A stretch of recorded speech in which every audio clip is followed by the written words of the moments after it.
You don't spend money because you're bad with it. You spend money because it feels normal in the moment. That's the part most people miss. The coffee on the way to work, the upgrade that promises convenience, the late night food order when you're tired, the small purchase that doesn't feel like a decision at all. None of these feel reckless. They feel reasonable. They feel earned. They feel invisible. Most of your money decisions aren't made logically. They're made automatically. And that's not a personal failure. It's how the human brain works. Your brain is designed to conserve energy, avoid discomfort, and move quickly through familiar patterns. Money just happens to be one of the easiest places for those patterns to hide. The illusion of control. Most people believe their spending is intentional. They think, I decided to buy this. I chose this. I knew what I was doing. That belief feels comforting. It suggests control. But psychology tells a different story. Your brain is constantly trying to reduce effort and discomfort. So it builds shortcuts. These shortcuts decide when you buy, how much you spend, and what feels justified. Long before you consciously think about money, these patterns are shaped by repetition. The places you shop, the apps you open when bored, the habits tied to stress, reward, and relief. Once a behavior feels familiar, your brain stops questioning it. It doesn't ask, is this a good financial decision? It asks, is this normal for me? That's why spending feels easy. And reviewing spending feels uncomfortable. Reviewing forces awareness. Awareness requires effort. And effort is exactly what your brain tries to avoid. Why logic loses to emotion. Here's the uncomfortable truth. Money decisions are rarely about money.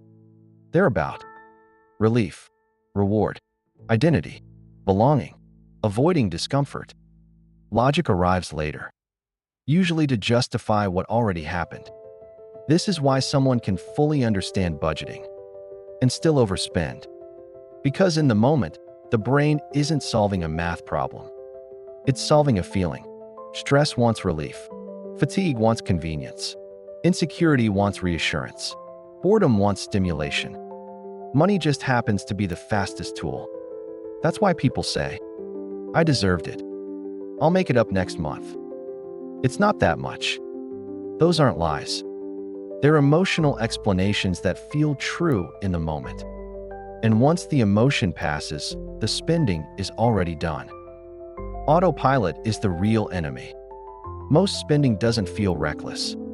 It feels invisible. Tap, swipe, confirm. No pain signal. No pause. No reflection. When friction disappears, awareness disappears with it.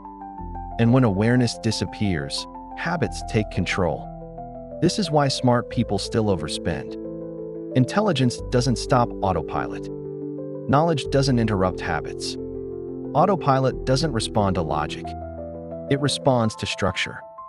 If spending is fast, quiet, and effortless, your brain will default to it. Not because you're careless, but because your environment is designed that way. Most modern money systems remove friction by default. Speed is rewarded. Convenience is celebrated. Impulse is normalized. And autopilot thrives in that environment. Why willpower always fails.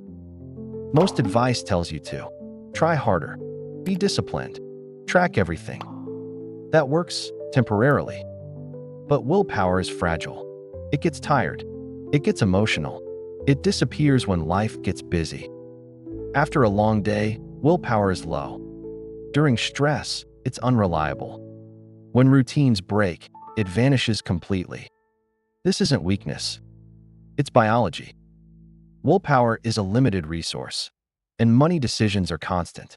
That's why people don't need more motivation. They need fewer decisions. Good money behavior isn't about strength. It's about design. If your system relies on willpower, it will fail eventually. Not because you're undisciplined, but because the system demands too much. The shift that changes everything. The goal isn't to control every expense. The goal is to make bad spending slightly harder and good spending slightly easier, not through restriction, but through awareness and structure. Small pauses create space. Small rules create consistency. Small systems reduce decision fatigue. When spending requires just a moment of thought, autopilot weakens. When saving happens automatically, willpower becomes irrelevant. This isn't about perfection. It's about direction. You don't fight your psychology.